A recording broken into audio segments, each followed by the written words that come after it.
And this morning, I'm joined by Blair, who is what is your title exactly? You do both media representation and the marketing, right? Yeah, marketing and communications over at Okay. the American Birkebeiner. I knew it was something very official sounding. So,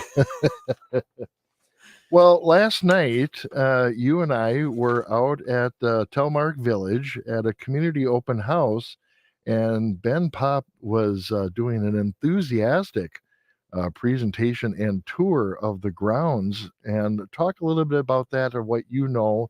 And I don't have a map for what was there, but I know there'll be a map coming out that shows all the different things that are happening on the property, but maybe walk us through some of that.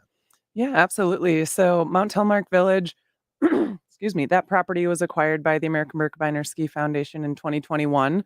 And since Okay. then, it's been a fast and furious redevelopment process that's been underway. Yeah. We've had some really exciting things already put into place.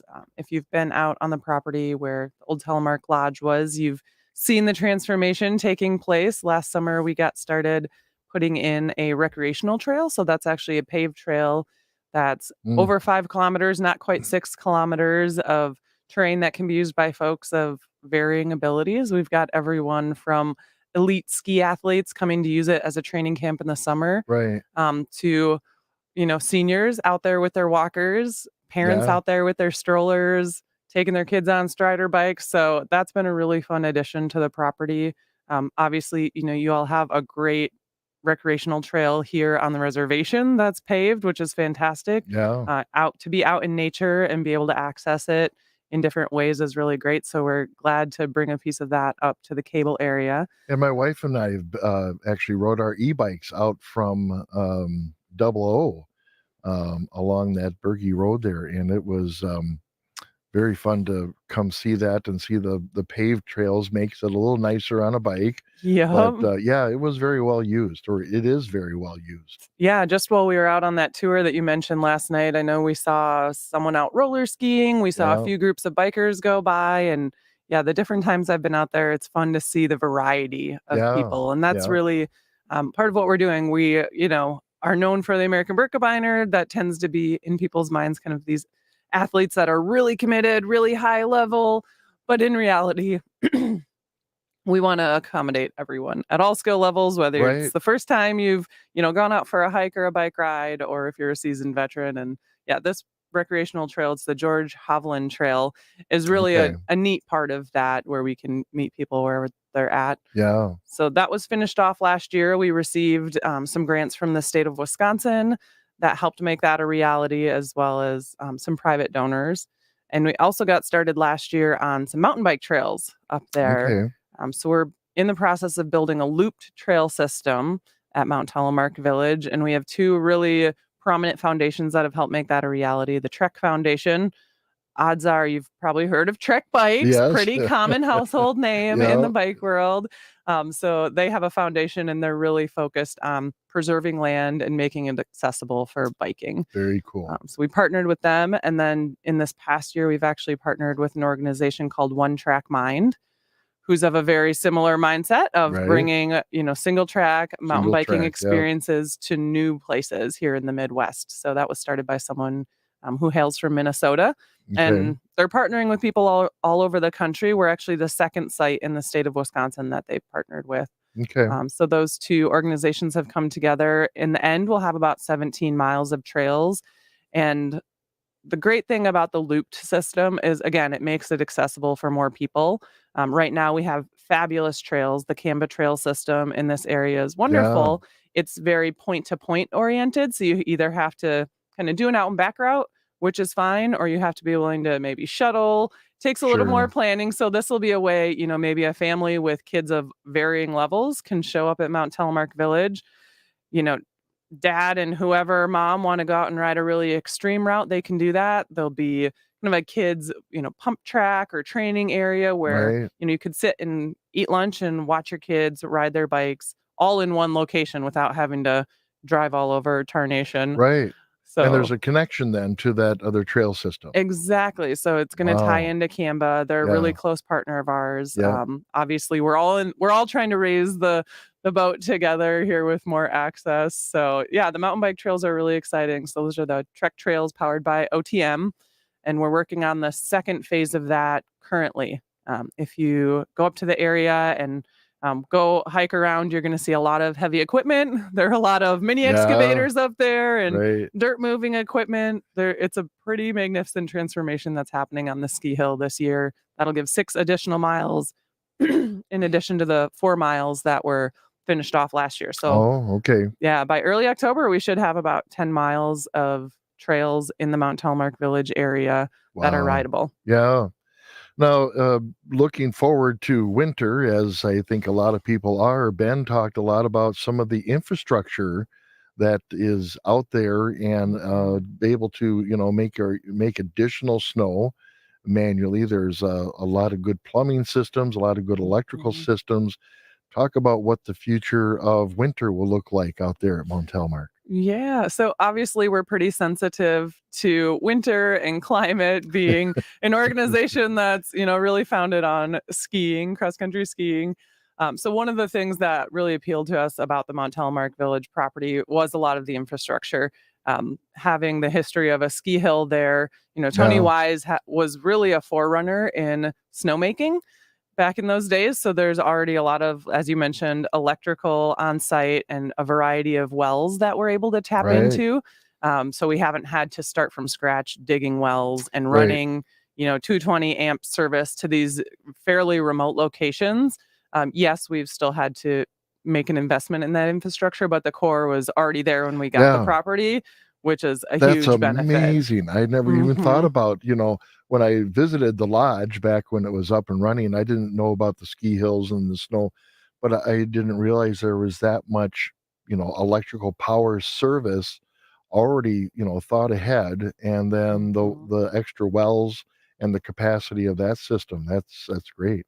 Yeah, it's pretty impressive, and hearing Ben throw the numbers out there. I don't live in the snowmaking world every day. I Yeah. leave that to our experts in trails and facilities. Yeah. But to be able to get twice as much water to our snowmaking equipment because Yeah. we're going to be tapping into a second well on that property now is going to be a pretty massive change for us. We're really trying to kind of cushion. We all know there are the years we don't have a lot of snow, and our hope is that we'll be able to make enough snow up there where we could host Yeah. events and Oh, have an yeah. alternative course, you know, Sure. someday maybe even for things like the Berkey. You might have to ski a lot of loops, of a shorter course, but Right. to be able to have kind of backup plans for years when the weather doesn't cooperate will be really Right. helpful for our organization. Yeah, yeah. Well, last year we didn't need any extra help. We had lots of No. snow. Yeah, we're hoping that's how it is this year, headed into the 50th. We're all kind of crossing our fingers and doing our snow dances. Right. Oh, well, and we're going to talk about what's happening at with some of the buildings there. Now there is an idea for, I forget what they called it, but one of the main buildings on site. There's a couple on Mhm. there, but let's start with the main building and talk about what's there and the infrastructure that's gonna help. Yeah, so the main building we're getting ready to break ground on is the base camp building, and that's really what's going to tie together this whole property. So right now we have a lot of bits and pieces that are kind of floating around. We've got mountain bike trails over here and a hiking trail up to the observation tower Yeah. and all of this Oh, variety, talking with my hands, look out. Variety of things, and base camp is really going to be the hub that ties all of those things together. So trail access, whether you're skiing, hiking, biking, you'll be able to do from one location, as well as have some amenities to make the experience more enjoyable. right. So if you do show up with friends or family, you have a warm, dry place to get changed, a place to, grab a hot coffee or a bite to eat, and even have some of your equipment serviced. So this building is about 12,500 square feet. If you've ever been out to Double O and seen the Johnson Family Outdoor Center, it's going to be similar in nature, but about twice the size Yeah, of that's that what I saw. building. It had a very, very similar look Hmm. to what Double O had for their trailhead, but like you said, probably 2 or 3 times larger. Yep. So it's going to be a much bigger space to be able to accommodate some of our partners.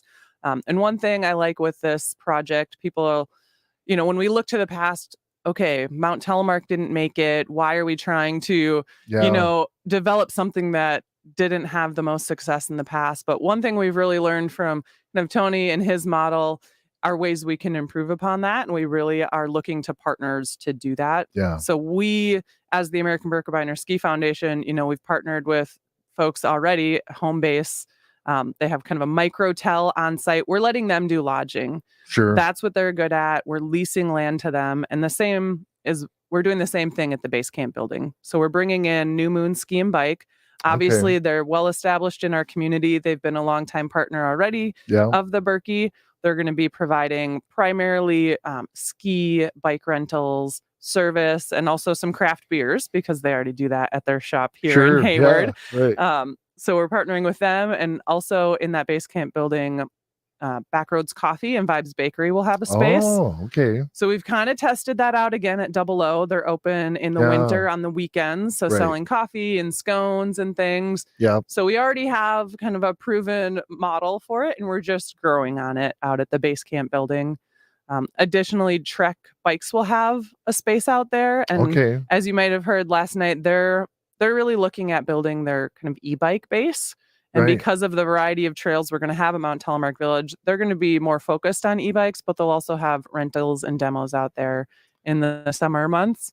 And that space, it's going to have a large communal gathering area where folks can sit around a fire and just enjoy time together, build relationships, but also have access to the outdoors. Yeah. I was really actually surprised when they talked about the support of e-bikes out there, because I kind of thought e-bikes might be, not frowned upon by the elite people who ride their mountain bikes. And it's just because I own e-bikes and that's what I ride. And it's, in the cities, it's becoming a problem. But out here, I thought, geez, is this going to be accepted by the community or, kind of shunned upon? And it's great to hear that there's support now for e-bike systems. Absolutely. And I think that it's one of those topics where there's a wide variety of opinions, like most things. I would say, at the American Birkebeiner, we're really looking at how do we get more people outside and enjoying nature. Yes. And if an e-bike is a tool that's going to help bridge that gap, fantastic. Yeah. If you are hardcore and want to be out there working and pedaling, good. Yeah. But there are a lot of places where, we can figure out how the flow on the trail is going to work and how to, navigate these situations. Because I think there are some concerns with, the speed an e-bike can go versus, someone who's pedal powered. And I think if we create an atmosphere that's accepting and there's mutual respect there, it'll go a long way for just helping with those trail interactions. And the more people outside, that's really our goal, creating those connections to nature and each other. Yeah. So now this base camp building, it's going to be facing the old ski hill. And it's a big glass, almost all glass lookout to that. What's happening with the hill? What's the idea of what's that? Yeah, so there are going to be a few different things happening on kind of the face of the ski hill. There's one area that has a little lower grade hill that we're going to try to keep groomed for folks who maybe want to sled or tube with their kids in the winter. That won't be a service, so there won't be a tow rope or anything. At this point, that's not part of the plan. You can hike up, sled Just down with your kids. Hike up there. Yep, get out there, work up a little sweat. So that'll be happening on the ski hill. Right now, we have the Tony Wise Tower Trail, which is in a little bit of transition, but that's primarily a hiking trail that heads up to the Cowabombing Tower, which is up at the top of Mount Telemark Village, or up at the top of Mount Telemark, excuse me. Yes. And that's a 2-story tower that has been built primarily out of materials recycled from the site. So old lift towers, old bull wheels. It's really a neat. I've gone up there twice now. I just hiked up to it before our event last night to get the, I wanted to be breathing heavy and then take in the site. And it really was much better than just driving up there and not having worked for it quite as much. But really neat tower that went up this summer, thanks to the Quinn family for making that a possibility. Wow. But so there's a trail that just kind of meanders up the ski hill that takes you to the observation tower. And there's going to be a whole kind of bowl of spaghetti is how I envision it, of mountain bike trails descending Sure. the ski hill, as well as a few trails that will ascend it on the front side. And yeah, like I said, a few of those are already in the works, and phase 3 will be underway next summer.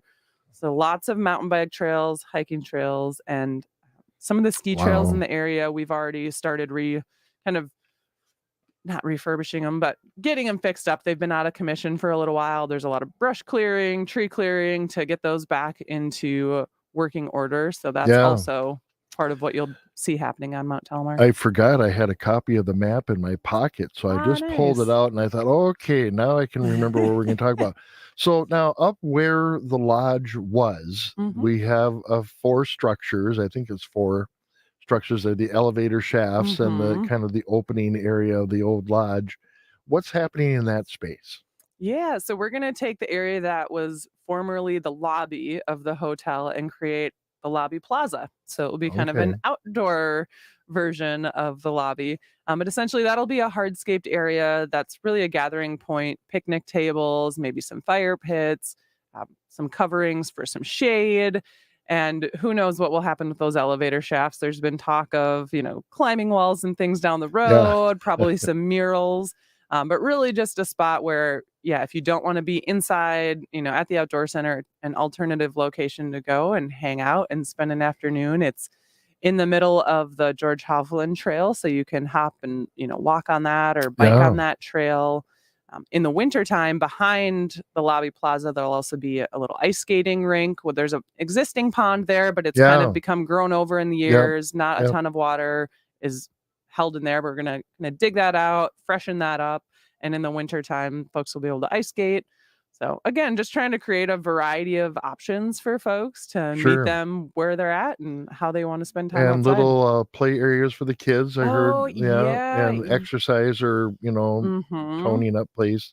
Yeah, the outdoor kind of gym, and those are really Yeah. fun. We've got one up at Double O, and it's great because adults can get a really good workout on them. Hmm. And as a mom of 2 young kids, it's like the best gym in the world. They just jungle gym. They love to climb around on everything and jump off everything. So it's a really neat way to kind of bridge the gap with a variety of age groups that can make use of that space. Yeah. And then we took a little tour of the home base Hmm. and their facility, which I was very impressed with. It was little units of 4 beds in each of Hmm. those. Even had a screened in porch area. They had an area for people to work on their bikes or wash them off because they're Hmm. out in the trails and getting dirty and stuff.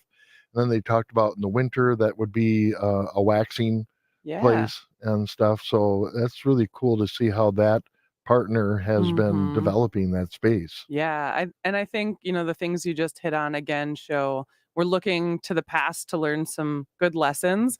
This is Yeah. they're starting with a very small structure, but it can house a lot of people, and then there are Hmm. communal spaces. So really, you're going to eat, sleep, and bathe in those units, and then you can get to spend time in the yeah. They've got that screen and porch area. They've got a few fire pits around, a Yeah. space to work on your equipment. I think it's a really neat model and one that I think will resonate with the type of people who are out enjoying these activities in the Northwoods. Hmm.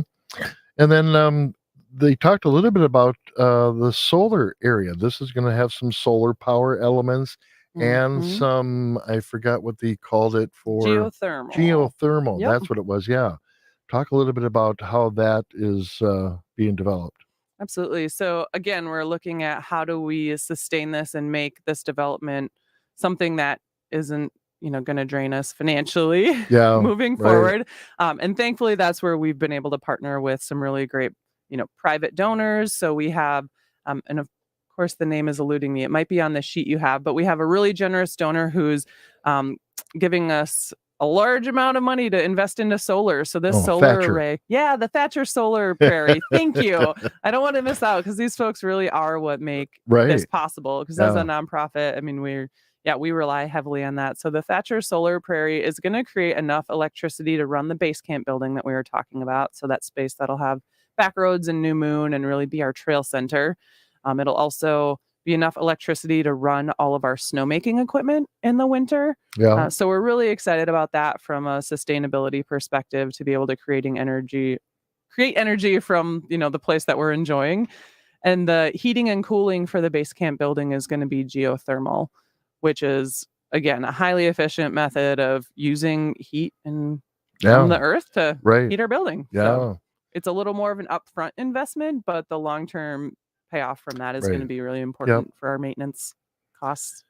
Very cool. And then I can't remember what else there was conversations about. The International Bridge over the driveway that goes to that facility into the parking area and stuff. So the trails are not interrupted and they don't have to cross a road traffic area. That's a good thought to have on there. What was there was a building going on. Do you know what that, I forgot what they mentioned that construction was going on. Yeah, I can't recall either. That was new since the last time I had been up there. Yeah, I didn't notice that before either. So it was but there's some exciting, potential development on the old golf course, and we're been in contact with individuals who are hoping to move forward with that, and they're already showing that, they want to have the synergy with what we're up to at Mount Telemark Village, and that's really encouraging. I think the more we can collaborate with the organizations around us that are already doing things in the area. I know the Telemark Northwood's Community Foundation that was kind of formed out of the some of the existing housing in the Telemark area. They're also working on kind of potentially a pool fitness facility in the area. So really, how do we serve people year round? And again, meet them where they're at. If, maybe they don't want to brave the cold and be out on cross-country skis, but they want to swim some laps to stay active. There are some great collaborations that are happening up in that area. I read about those conversations in the Cable area that they're talking about, that community center. Well, now all of this has really brought out now the public launch of a $10 million campaign to help fund all of this. And talk a little bit about the campaign, how much money you already have, and how you plan on raising the other half of the balance. Yeah, so we have been kind of behind the scenes, somewhat public with our fundraising for Mount Telemark Village. And as you mentioned, it's a $10 million campaign. So all of those things we were just talking about, from mountain bike trails, the base camp building, tubing hills, all of these things obviously come with a price tag, and it's a big dream, but we believe in this vision. And over the course of the last couple of years, we've already gotten over halfway there. So we're almost $5.5 million into the $10 million campaign. And that's been from a variety of sources. So between grants, we received some really great state funding that I mentioned earlier, as well as private donors. So that part is fantastic. We're really in a big push right now. We did some public launching to some of our supporters that have been key over the history of the Berkey. We were up at Surly Brewing Company in the Twin Cities area last week to launch that. And we're hoping to make a push here headed towards October to get to $1 million and just keep growing from there. And we're really looking to our village. Our mentality is it takes a village to raise a village. And that's what we're doing. So we're starting that public side of things. And if individuals, like what they're hearing and kind of are catching that vision, we encourage you to reach out to us or head over to berkey.com. We've got a Mount Telemark Village page icon right on that homepage. You can see what we're up to. And, there are a variety of ways to give and be a part of it, whether it's, a $50 donation or a $50,000 donation. It takes all of us. So we're excited to be in the public phase. And on that website, I know there's a couple artist renditions of what that base camp will look like, so people can see that. I know with the Berkey coming up, the 50th Berkey coming up, there's a great opportunity for you guys to continue to promote this. I'm sure there'll be a lot more information as we get close to the Berkey next year, and maybe a display at within the Berkey itself. So it's amazing. the energy behind this, and of course Ben, he's He is energy. He he's embodies. the energizer bunny of the Berkey. So Yeah, um, we're grateful to have him. And yeah, this is a vision that there's no doubt in my mind we're going to get there, and it's a matter of yeah, doing it with our community, and that's what I think is going to make it really special. Is that it's not just the Berkeys; it really right. is No, it everyone's. is the community that the Berkey Mhm. embodies, and it's the only way that can happen. So very, very cool. So, well, anything else, Blair? I mean, that's a mouthful for what you Yeah, talked there's a lot about. happening. And if folks want to come see it firsthand, obviously you can head out there Yeah, anytime. It's a little, as I mentioned, some of the trails are rerouted right now. We're doing our best to keep things signed. It's tough with the construction going on the right. mountain bike trails, but you can head up to the Cow Bombing Observation Tower if you'd like. That was a neat collaboration. So Ernie St. Germain and the Quinn family named that tower and based it off the Ojibwe language. So it actually Yeah. means a place to look out from. Okay. They really wanted to kind of pay homage to the location and the space that Mount Telemark exists in and the history there Right. uh, locally. So yeah, it's a beautiful trail, but we're going to be dedicating that tower on October 1st at 2 p.m. Okay. So if any community members want to come out that day, you can meet by those elevator shafts that you mentioned, and we'll be heading out from there, going up to the tower. It's, a 25-minute casual hike up. Okay. So we invite folks to come join us for that. And we're also doing a dedication for our conservancy, which is the land that's not being commercially developed. That's just land that we'll have trails on. Some of Sure. it is owned by the American Birkebeiner Ski Foundation. Another section is Landmark Conservancy, who has a variety of lands that they've conserved around the state of Wisconsin. Right. So on September 24th, we'll be doing that dedication. So lots of opportunities for the community to come out, see what we're up to, ask questions. We're an open book. We Yeah. love telling folks about what's going on and showing them. And this weekend there's a high school bike race happening out there on September 3rd. So that's going to be full of teenagers out Yes. there on their Yeah, about bikes. 1,000 racers Oh from my goodness. around the state will be there competing along with their families and siblings and the whole Yeah. entourage. A lot of them camp out there. So if you're mountain biking this weekend, we recommend staying a little further south, maybe go to Right. Hatchery Creek, enjoy the Hosta trails. Mount Telemark Village will be bustling, but also great if you want to go out and you've never watched mountain bike racing. It'll be a really fun Yeah. atmosphere. It'll be good. And then access now to Mount Telemark is Mhm. through Telemark Road only now, right? Correct. Yes. So through Telemark Road only. So when you head through Cable, just keep going on M, Yep. hang that right on Telemark Road. That's how you're going to access all of these facilities. It's one of those things, technology, love it or hate it. Google Maps has been struggling a little bit Yeah. with trying to send people down Randy Sick Road. And really that change was made because of the growth that's happening out there. And there's already a lot of traffic during events. Yeah. And we Yeah. just want to be respectful of the people that Very live cool. in that area. Blair, thank you so much for your time. I appreciate it. Democracy Now! Is coming up next here on